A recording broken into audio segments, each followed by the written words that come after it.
everyone. My name is Braden, and I am the Senior Manager of Teacher Community for Little Kids Rock. And I want to welcome you to our teacher expert panel on Latin music and modern band. We are so excited to be able to host this conversation with three amazing educators and really hope that you're able to pick up some takeaways that you can bring back to your classroom. Just before we begin, I wanted to briefly tell you about a few more events Little Kids Rock has coming up that you might enjoy. First, if you don't know about our virtual Jam Fest, it's a virtual concert featuring student groups from around the country. Any Little Kids Rock teacher is welcome to submit their group's filmed performance. It can be an in-person performance or an edited together remote video performance. And we have tons of resources and even PD sessions to show you how to put those together. The final videos are due in 3 weeks if you want to participate, but the deadline to reserve your spot is this Saturday, May 1st. So if you want to participate, you can head to jamfest.littlekidsrock.org to see more info and sign up. Next, our 2021 songwriting exhibition recently wrapped up, and we received almost 200 student original songs. On May 12th at 6 p.m. Eastern, we'll be hosting a live songwriting exhibition listening party where we'll play excerpts of every single song that we received. And we'll also announce the recipients of all 90 prizes we have to offer. So you can come for inspiration or just to hear a great concert. Check that out on May 12th at 6 p.m. youtube.com/littlekidsrock. Tune in live. And finally, if you like today's teacher expert panel on Latin music, you might also enjoy next month's panel on Asian American and Pacific Islanders identity in modern band. That's happening May 19th at 6 p.m. Eastern, and I will drop the sign up link in the chat so you can sign up early for that. So without further ado, I'd like to introduce our moderator for today's panel. He is a senior developer of curricular programs for Little Kids Rock. Please welcome Tony Souza. All right. Hello, everybody. Very excited to be here with all of you today, and very much want to go ahead and jump into the panel and everything that we're going to be discussing with it. But before we actually jump in and introduce our teachers and have them talk about Latin music and the way that they apply it in the classroom, I did want to acknowledge that the term Latin music is very much an overgeneralization of music that's sung in Spanish or Portuguese, and that comes from a Latin American country. Okay, so these countries include Mexico, Guatemala, El Salvador, Panama, Costa Rica, Nicaragua, Paraguay, Uruguay, Colombia, Brazil, Peru, Bolivia, Argentina, Chile, Venezuela, Ecuador, Puerto Rico, Cuba, Dominican Republic, French Guiana, Honduras, Spain, Portugal, the U.S., and more. There's definitely other countries that could say that they're producers of Latin music. So as you can see, a ton of different countries that encompass Latin music. So just wanted to put that out there, that when we speak of Latin music,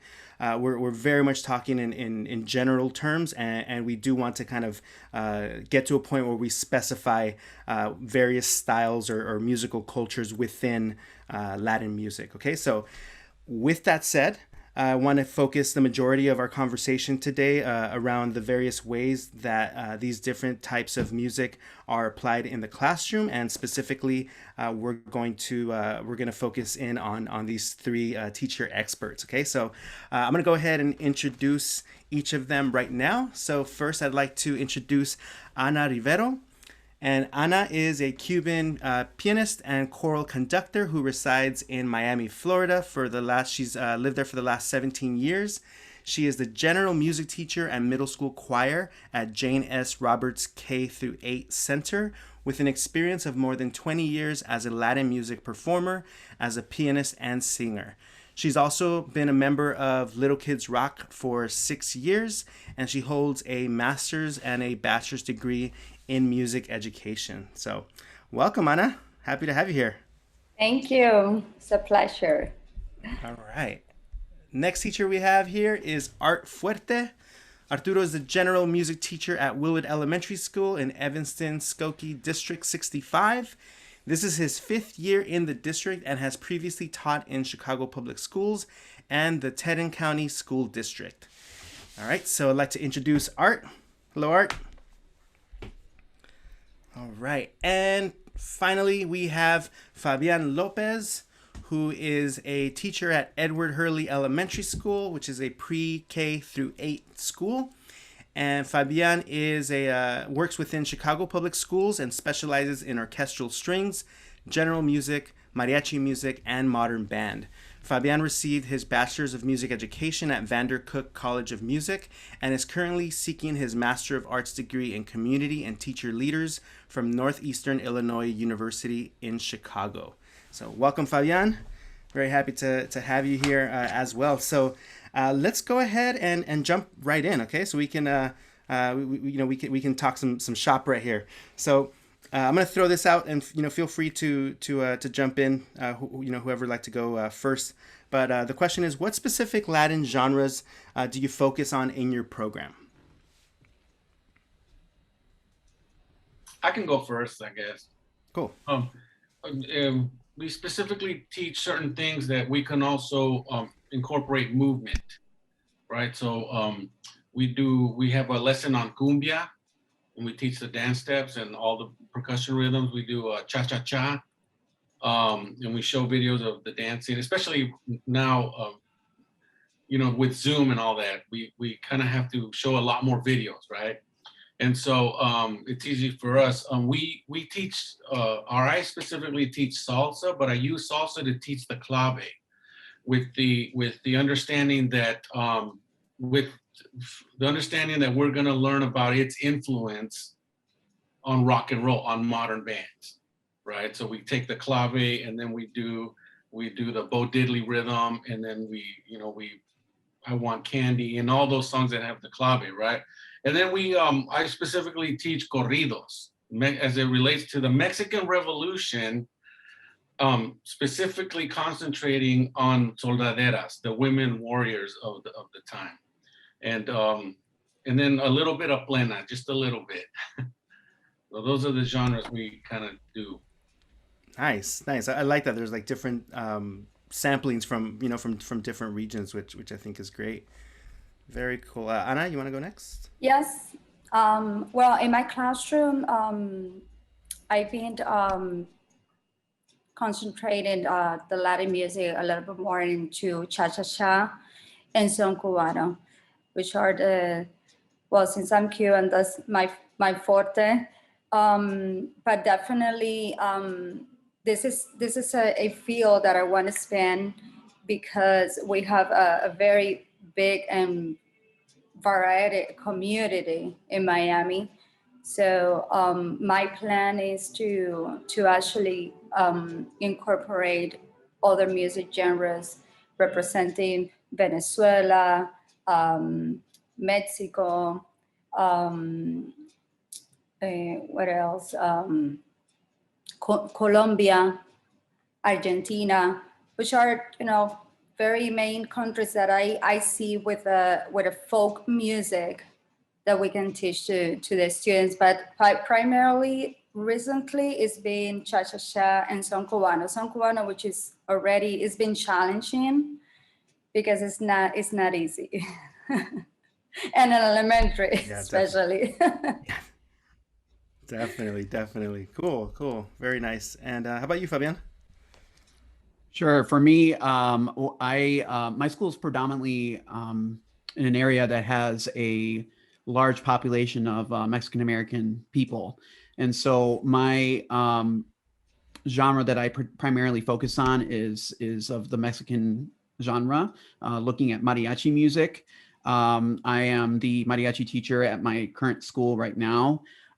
However, interestingly enough, I am not Mexican. I am actually identify as Puerto Rican and Colombian. And so I had to learn a lot through the last 5-6 years of being in this position to teach it and to teach the style. And so I work with a lot of different artists and different specialists that do actually, they come from Mexico and they work with these amazing people that know the folklore very well. The other thing I will say is I like to try to, like the other panelists that spoke, is to try and introduce different genres of Spanish music, Latin music.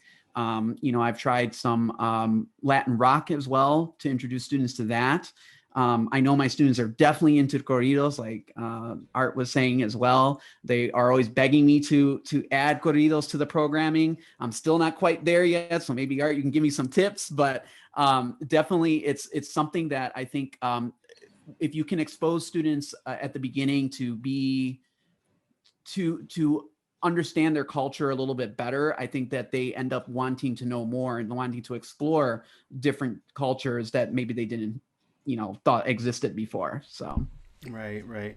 And I think what's very powerful about that is you're essentially practicing student directed, student centered music, like even though it's not necessarily your specialty, just the fact that you're listening to your students and you're hearing them out and then bringing in and then also I think bringing in experts from the actual culture, I think is also very, very important.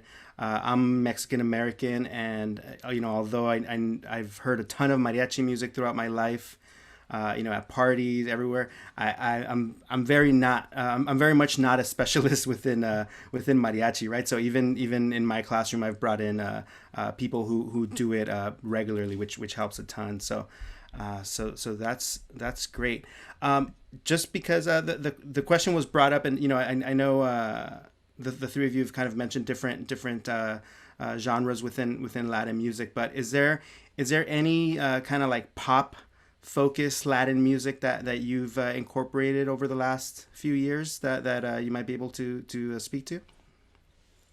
I did. I actually one of the songs that I did with my fifth grader was which I consider is cha-cha pop. It's from Camila Cabello, Havana. So that was actually I can say pretty easy to teach it to the students. It was a success. Yes. Yeah, when Havana first came out, it was definitely a big hit even amongst Little Kids Rock teachers all over. So that's definitely a good example. Art, Fabian, do you have any other? Yeah, I was gonna just add on to what Ana was saying. When Havana came out, that was the perfect opportunity to drop some Latin music and teach them. What I did is I took Havana and then I went the cha-cha route. Okay, we're gonna do this as a cha-cha-cha. And this is a cha-cha-cha, and we learned the song and got them hooked with the song, and then started exploring other things. Once we learned the cha-cha rhythms, we were able to do song after song after song, as long as my bass player was not absent, right? But yeah, it's I've tried a song by Juanes. When I was in CPS, we tried a song, La Camisa Negra. It did not go well, but we tried it, right? And you learn from all the failures, but it was a lot of fun. So yeah, we do a lot of pop music too. If you can find a song like Havana and then explore and expand it out, and it's a teaching moment, it's like that's the perfect song right there, to teach all these things. Yeah, I agree. That's great. Cool. I'll just quickly. Sure. Yeah, sure. I'll just quickly add that, like Art, I did a song by Juanes as well. I did Un Día Normal from the same album, I believe. It went pretty well, but it wasn't without, some things had to be changed about the music. And I know we're going to talk a little bit more about that later. But as far as I definitely agree with Havana. When I remember when Havana came out, that we were actually fortunate enough to work with one of our dance partners in Chicago to come in and work with some partners that actually taught the dance, taught the cha-cha to our students. And so it was really cool to see. I wasn't a part of I was an indirect part of it. But it was a way for me to then introduce that back into the regular classroom and talk about it, and for students to be encouraged by it or be excited about it. And so that was definitely a great opportunity for us as well. Anytime that we have a pop artist that comes up that I think is relevant, I try to bring it up in our classrooms. I think that's great. Yeah, I think that's excellent. And yeah, and I think for everybody that's watching and listening right now, I think you're already like you're hearing different. I'm even seeing it on the chat. Like you're hearing different artist names or different styles of music or genres, and you're like, wait a minute, what's that, right? And you kind of start to quickly learn that the scope is very wide, and there's just a whole bunch of different elements that you can hold on to and present to your students. So and just to because I'm following the chat a little bit right here, and just to kind of address a couple of questions. So cha-cha-cha is a genre within that comes from Cuba. So it's a Cuban form of music. So it has its own specific repertoire, right? That's very unique to that rhythm. People always like to do the pattern, the cha cha cha cha cha cha cha cha cha, as kind of like the rhythmic foundation to that style. So so just to kind of put that out there. And also the artist that's been mentioned a few times is Juanes, which I'll put it here on the chat. So Juanes is a Colombian artist. He's basically like a pop artist for the most part, although he does bring in elements that are distinct from that are very unique to Colombia. So he'll bring in like cumbias, or he'll bring in a vallenato as well. So, and I'll put that term in here as well. So it's pop music, but with traditional elements, I guess, like traditional like Latin elements that are there. So very, very cool. And by the way, for everybody that's watching and listening, we're gonna have a whole section at the end of our panel today where we're gonna be able to really focus in on your questions. So make sure you hold on to them, and we'll address them in a while. Okay. So moving on, is for all of you here, is Latin music a main focus of your music program, or do you infuse it into like your overall repertoire? And so is it just kind of like a component that you bring in, or is it an actual major focus of your music program? I can start. At my school, since I am the mariachi teacher at my school, we're very lucky in the sense that we can have a specific person to focus on that particular genre of music. We do have another teacher who is a general music teacher. However, I also do general music as well. So we share those responsibilities. And so, I was hired on the basis of instilling a full-fledged mariachi program from the ground up. It had never been done. It was funded by an outside a non-for-profit organization. And so, I was really challenged in that sense to make it the focus of the school, because at the beginning it wasn't.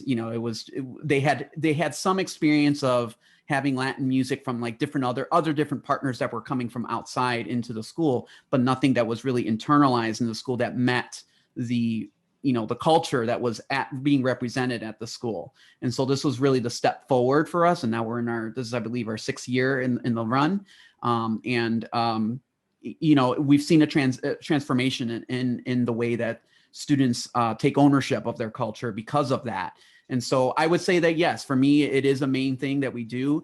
For my little ones, our program starts in 3rd grade. And so for mariachi specifically, every student learns how to play violin in 3rd grade, and then they can choose their own instrument as they go forward. But for the little ones, I infuse whatever Spanish music that I can, whatever little tunes I can come up with, or change the words to, nursery rhymes into Spanish, to try and, again, bring those students into the fold and bring them into the culture, to be like, no, I understand your culture, I understand your language, and I want to incorporate or include you in this process. So for me, it's very important that Latin music, no matter what it is, that it's incorporated everywhere in every aspect of music. Nice. Thank you. Cool. Anna, you want to jump in? Yeah.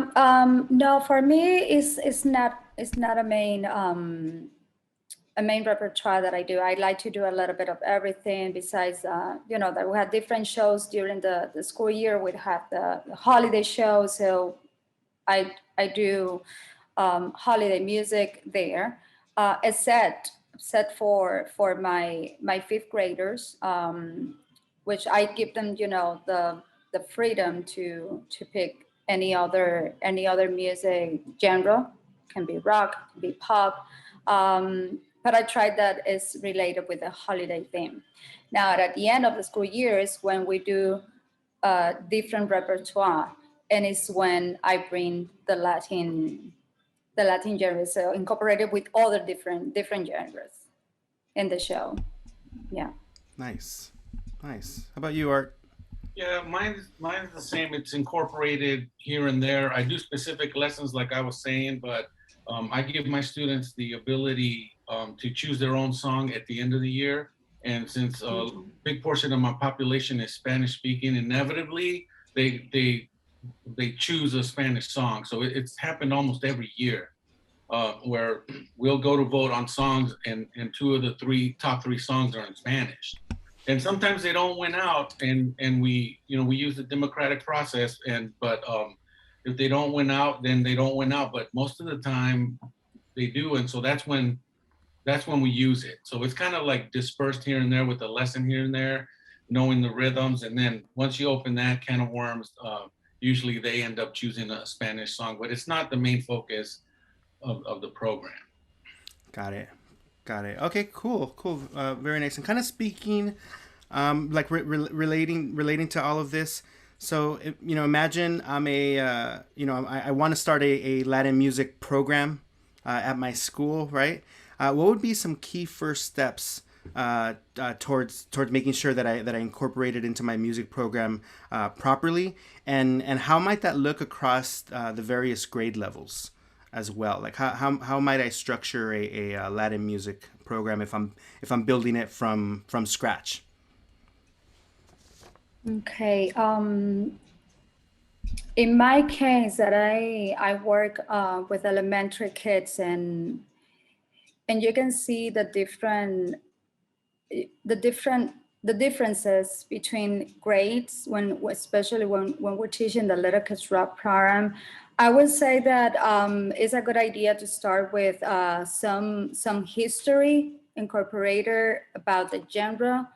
So we teach to the students a little bit the context, right? Where's the genre coming from? What are the main artists? Some famous songs, so the kids get related with. And then is when we get into, okay, we're gonna jump in and start learning this specific song from this specific genre, and from there I build a lesson, which is, I don't know if you want me to talk about that right now, or it's gonna be a question later on. Yeah, I think dealing more with like those initial steps towards setting up the program, and Yeah. being able to kind of build it up from there. That's what I do in my case. I spend a couple of lessons teaching the students about the genre. Okay, perfect. And Art, you want to jump in here? Yeah, I think the easiest way, like we already mentioned, it, find a song that the kids love. Somebody mentioned Santana. Totally, man. If you do one of his songs, like I always do Oye Como Va, and then I'm like, that's a cha-cha-cha, people. And then here's Tito Puente doing it. And you take something that they know. It's the whole concept of Little Kids Rock. You take the music they know and love and teach them these other different concepts. So if you can find something like that, and then boom, go out. Havana is a perfect example. Boom, do it, right? And what it looks like across the grades for me is I mentioned cumbia. That's my second grade. Graders do cumbia. And then when they get to third grade, they do cha-cha-cha. So the rhythm is just a little bit harder and a little bit trickier as you progress. And then in third grade, we do the clave.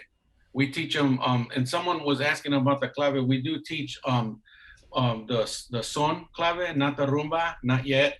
That's hard, Ana, that's hard. Yes. We teach the son clave, the 3-2 and 2-3, and we have them practice along with different tracks where they got to try to find it. And then just even during the year, we'll play a song and I'll say, is this a 3-2 clave or a 2-3? And you know, it could be some rock. It could be like Taylor Swift. You can find a clave in Taylor Swift. You can do it. And then in fourth grade, when we start doing more composition stuff, that's when we introduce the fourth and fifth grade, we do the corridos because we're doing a little bit more composition, and we actually make our kids write corridos, and they don't necessarily have to be in Spanish. There's a lot of good translated corridos that you can do, and so that kind of what it looks like in our program is it's cumbia, cha-cha-cha, clave, corridos. Right? Nice. Yeah, so you very cool. So you've essentially just outlined a few different musical styles and cultures that you want to focus on, and then pick song examples from each one, right? To kind of demonstrate that. I think that's great. And even with you, Anna, with building that prior knowledge of familiarizing them with different artists, different songs, different characteristics of whatever style you're introducing. I think is great. Actually, about what Art mentioned, picking the song that the kids like, I taught a lesson about salsa to my students this year, and that was really important. That was a really important element, picking that song that they are familiar with, so they related with, hey, see, I don't know, Vivir mi vida, that's Mark Anthony, right? So they learn and it start relating. That specific lesson, salsa lesson, was not only, it was very wide, because I covered salsa from different decades and the different type of salsa, because it's a very wide genre. And that's what I wanted my students to learn. Yes. Definitely. And just to kind of for those of you that are listening and you're like, what's clave? So clave it's two things, right? It's an instrument, right? So it's two wooden sticks that are played together, but it's also a rhythm, right? A very specific rhythm that is 2 measures long, and it could be flipped. So when Art mentions that it's either in 2-3 or 3-2, it's a specific type of rhythm that serves as like the backbone of the music of where everything gets built, and it's definitely it definitely comes from Cuba, right? Like the clave is the roots of it are definitely in Cuba, and yeah, for sure, Dave. So the clave rhythm just goes.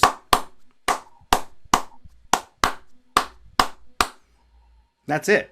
Okay, it's very simple, but it's genius in the sense that everything else, like literally like the horn lines, the vocal lines, the piano part, like everything revolves around this rhythm and whatever direction it's in, whether it's in 2-3 or 3-2.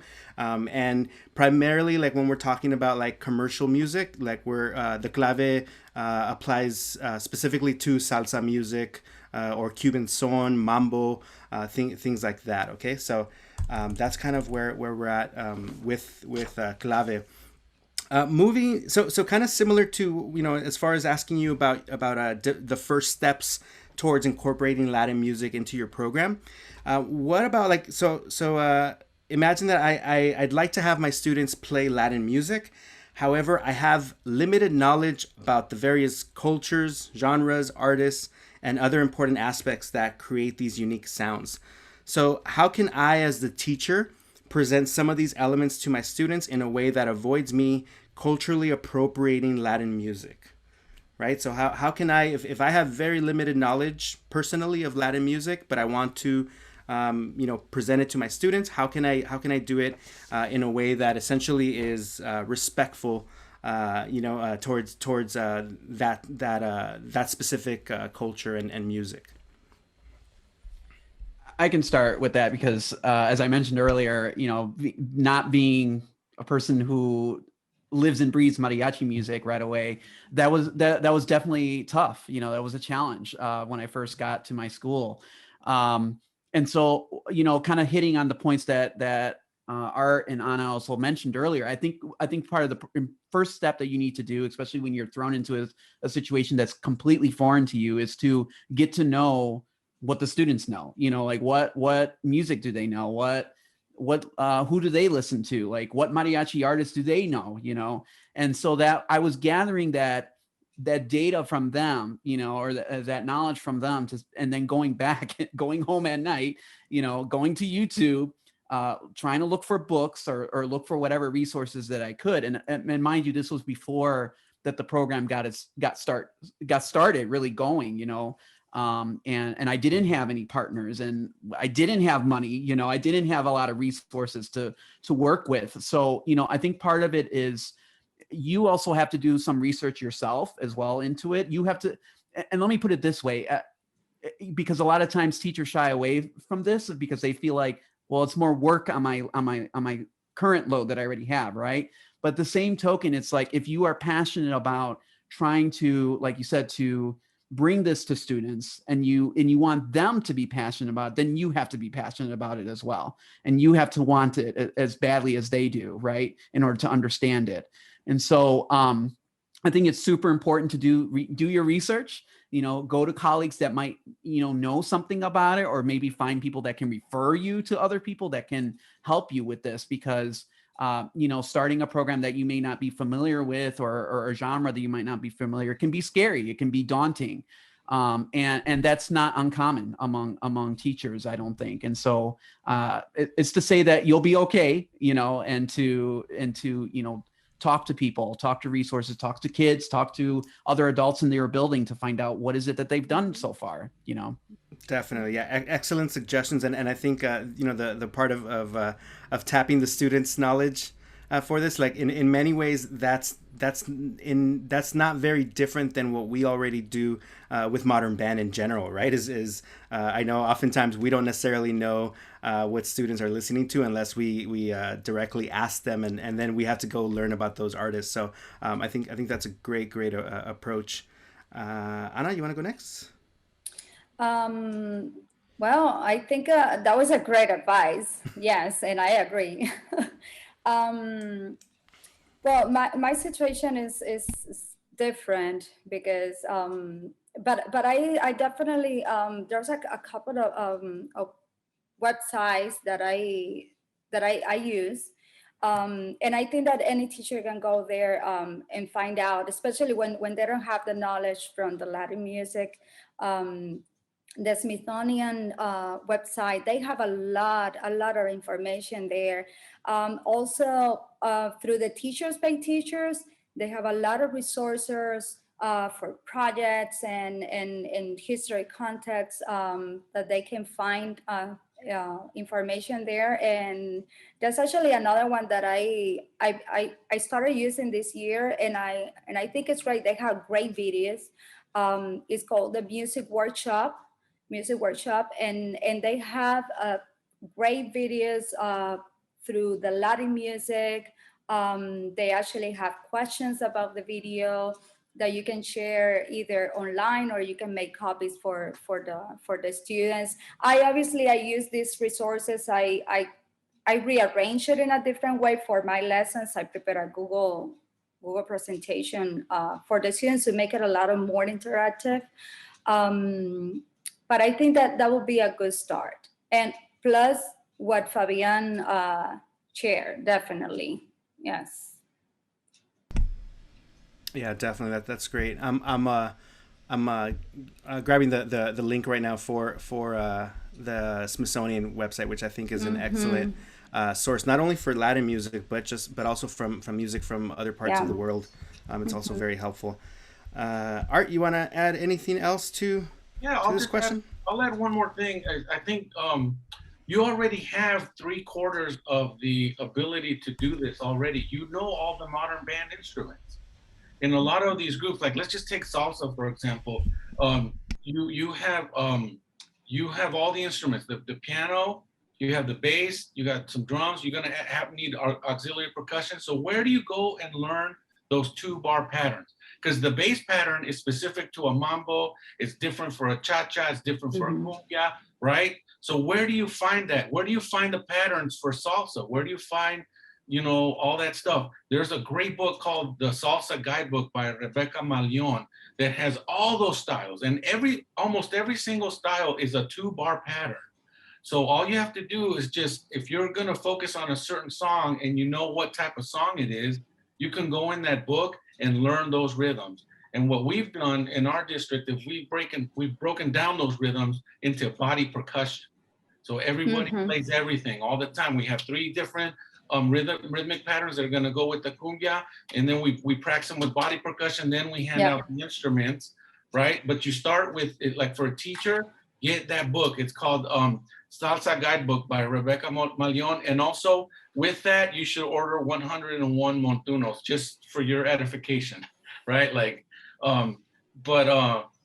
but yeah, I would start with something like that. And where did I learn that? Exactly what Fabian said.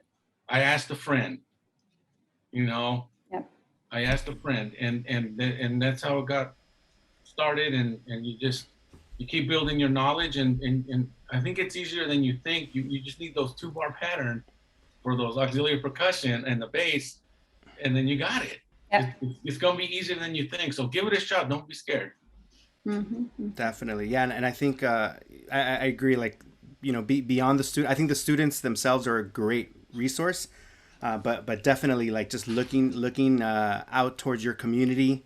Putting some asks, maybe if you're big on Facebook, maybe putting some asks out there to your friends via Facebook, and start to essentially build your network of experts in Latin music that you could tap for questions, for resources, and even possibly bring them into your classroom to speak as a guest. So that's a great resource. And just to kind of frame Art's suggestion about the Salsa Guidebook, which I put a link for the book in there, that's specifically for salsa music. Like, if you want to focus on salsa music, salsa related music like cha-cha-cha. They have, I think, guajiras in there as well, but it's all within that scope. So if you want to kind of get some information for each of the instruments within that, it's definitely a great resource specifically for that type of music. So just wanted to add that in there. Very cool. And Ana kind of took my next question already, but I want to ask it regardless, just in case there are other things out there. So what are some like go-to resources besides the ones that you've already brought up? Are there any like magazines or podcasts or movies that might be helpful either to inform me as the educator more about Latin music, or also resources that I could directly use with my students?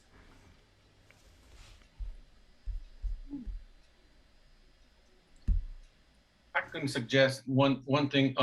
The Kennedy Center website has a great. That's where we got our dance videos before Tony did his cumbia video. That's where I went, and they teach the basic steps of the cumbia and the cha cha cha and all that. Which we wanted to do those because they are easy steps that kids can do. That's kind of why we picked those genres, right? But that's a great website. And then, like, if you can find the Lomax field recordings, I think that's at Library of Congress or one of those. I forget where he actually recorded corridos early on, and field hollers if you're doing all that stuff, and that's a great resource. I always try to raid libraries from universities that are close to the border of Latin America. So, like, if you search University of Texas, you're gonna find some stuff. All right, like that's where I found some of those information on corridos. So, you gotta just search. You have the best technology at your hands, and it should be fairly easy to find. Very nice. Yeah. Thank you for that. Kennedy Center site is very, very very helpful resource. Not only for Latin music, but for other types of of lessons as well. So thank you for sharing that. Any other last suggestions as far as resources that you might want to contribute? Or are we good right there? I would Okay. say ask a friend. Yes, Okay. definitely. All right, cool. And I did see earlier in the chat somebody mentioning that if we're gonna create a section on the Little Kids Rock website for Latin music. I don't know about a specific section, but we have been creating curriculum and resources focused around Latin music. So if you search the song charts, we do have we've released 2 different Latin song packs. I think one of them is called songs en español, and or pop songs in español, and we kind of covered that. And as Art mentioned, we released a cumbia video series a few weeks ago, where I break down just the different parts needed for playing a cumbia rhythm. So. That is there. Very cool. I'm going to go ahead and open it up to questions because we have we have about 12 minutes left in the hour here. So I'm going to read, Dave, if you don't mind, I'm going to read your question here. Is it your experience that the people who come up learning these styles mostly learn them through reading and standard notation, or mostly from an oral tradition / hands-on way, or is it kind of like a mix of both? I can definitely talk about that. When we were beginning to start this mariachi program at our school, the answer is no. They of many students, honestly, it's interesting because many of the students that I work with didn't even know what mariachi music was. They grow up hearing things at home, but they're not able to necessarily identify it as that, like, that's the actual genre that I'm listening to, or that's the style of music I'm listening to. And so, it was very interesting to have these conversations with students initially when we were developing this program. And so they really didn't have a sense of, any kind of, musicality part of it. Don't even talk about the theory or the the notation or the instruments, And so, like, when I started the program, it was a challenge for me at least, to introduce all the instruments, right? And like Art said, you have all the instruments at your disposal when you have Little Kids Rock with you as well. And so, and not only are you able to introduce just the stuff from the mariachi genre, but then you can also expand to say, like, this is a complement of this, right? And so I spent, probably the first 2 years, I would say, just doing that and having students being able to recognize, like, oh, that's a violin, or, oh, that's a trumpet being played in a mariachi song, right? Or versus a corrido, or versus a banda song or something like that. And I'm still doing a lot of that today, where it's a lot of, especially for my younger students, a lot of oral learning. And then I'm saying, okay, now let's take it to the next level. Now we're going to start doing the notation. We're going to start talking about notes and quarter notes and eighth notes. And this is the rhythm that you typically see in mariachi music. This is the typical tag that you'll see in mariachi music. And so, you start slow, I would say, and then you start building your base. You start building up from the ground up, and again, assessing from what students know already or what they don't know. And so perhaps then you got to do even more research or get more friends to help you in that respect, because then you really need examples, right? You need people from your community, or you need people from outside to come to you and be like, this is what mariachi music sounds like. This is what salsa sounds like. This is what banda sounds like in a real life setting, because then the students associate it with, oh, I heard that at home. Oh, I heard that, at my Dio's house or my uncle's house, right? And so I think that's how you get started with that. And then you just continue to build on those experiences.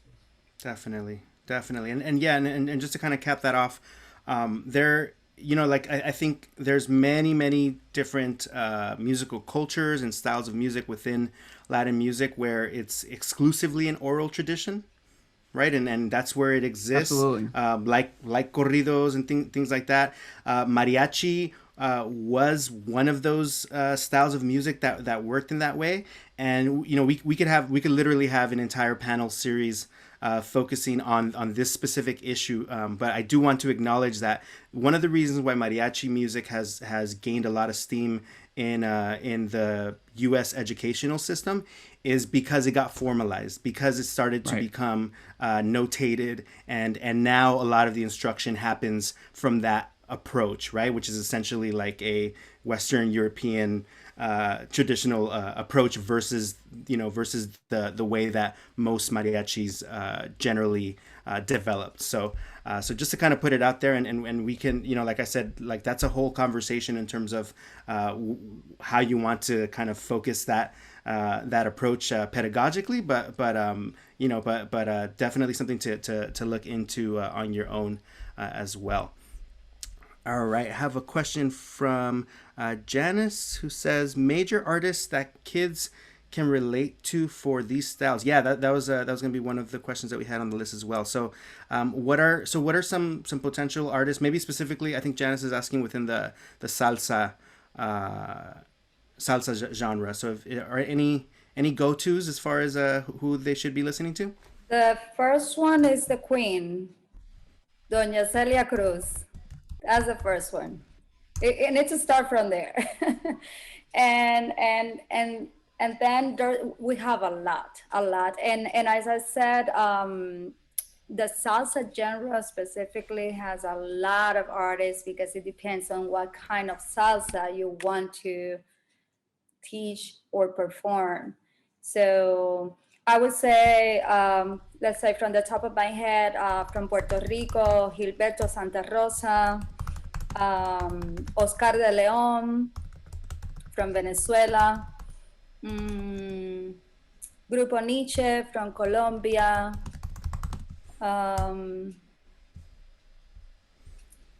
Los Bambam from Cuba. Definitely. Yeah, there's a lot.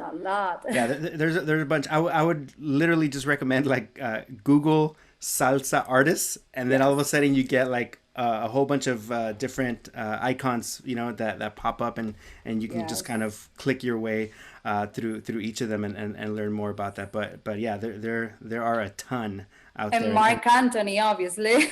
Right. Mark Anthony. Yes. Yeah. And I think, speaking to that, I think Mark Anthony is one of those examples of somebody that has kind of bridged salsa music with popular music, right? With just pop in general, along with Camila Cabello and a few others. But Mark's been doing it for decades, literally. So that's a good one. Thank you, Braden, for finding All Stars. That's definitely a good one, a good legendary group to focus on from New York. So that one's really good as well. Very cool. We might have time for like one more question. If anybody has one last thing that they want to bring up to the panel.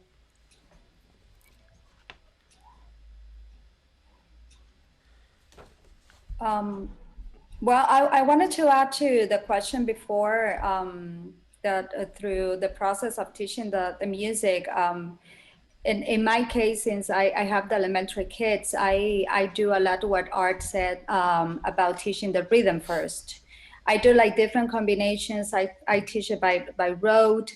I like to use like keywords from the song, especially because it's in Spanish, and teach the rhythm using those words. So we use a body percussion, and then I start combining the kids. Okay, you're gonna keep the steady beat, and so you're gonna do this specific rhythm. Let's say La Clave rhythm, or let's say the bass rhythm, or maybe a little very simple tumbao piano with one student keeping the steady beat, and then I switch them. So when we have like a lot of practice on there is when we take it from the real instruments, because everything needs to start from interiorizing the rhythm, feeling it.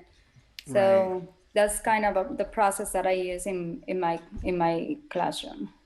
Definitely. Thank you. That's very helpful. And I'm going to squeeze in one last question. We have here from Jay, who says, have you posted any of your students performing Latin songs? I would love to hear your programs. So any Not videos that we posted. can check out?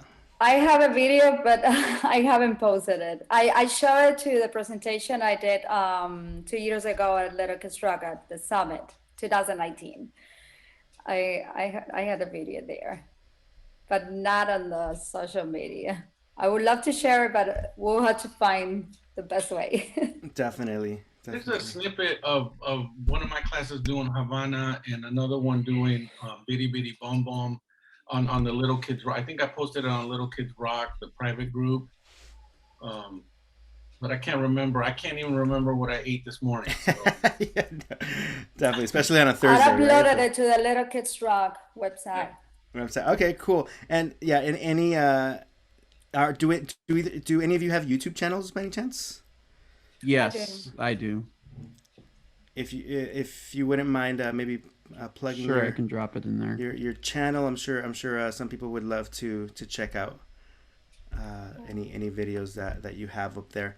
And of course, to everybody, we're again we're going to be putting out more curriculum focusing on Latin music as well as other types of music as well. But we do want to put out more resources like song charts, like instructional videos that focus specifically on how you build up a particular rhythm, Latin rhythm or specific type of pattern. So be on the lookout for that stuff. It will be coming out gradually over the next few months. And we are pretty much running out of time here. So I want to just give a big thank you to our 3 panelists here. If we can give them a virtual round of applause. Thank you. Right here. Drop some ones on the chat if you'd like. But thank you very much for honestly, Art, Ana, and Fabian. Thank you so much for contributing your ideas, your suggestions. I think it was very insightful. And for everybody here, I believe you will be able to access this video afterwards. If you if you missed some things or you felt it was going a little too fast, feel free to go back and view it. And thank you to all of you for being here as well and taking the time to inform yourselves about how you can incorporate Latin music. I think it only helps to build you up as an educator, and especially it helps to provide more access for your students. So thank you very much. And as far as the video, Harold, you should be able to find it on Facebook on our Little Kids Rock Teachers group. So just be on the lookout for it that way. And I'm sure we'll also be attaching it to our regular emails that go out as well. So thank you all very much for being here. Our wonderful panelists, y'all are amazing. Have a wonderful rest of your evening, and we'll see you next time. Take care. Thank you. Bye-bye. Thank you.